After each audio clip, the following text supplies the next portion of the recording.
Siellä on kyllä nyt tällä hetkellä jäätä tuo paskapuhdistamon jätevesi ei nyt tänään noussut. Se voi vielä päiväaikaan nousta, että sitten on paskaa. Älkää ajako sinne.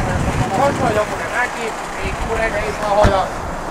Läppärin jälkeen ei ole varmaan ongelmia, paitsi jos on oikein huonot asfaltit. On jälkeen. Ohittamiset sen verran. Takaa tuleva huutaa sit lujasti, että edellä ajava kuulee.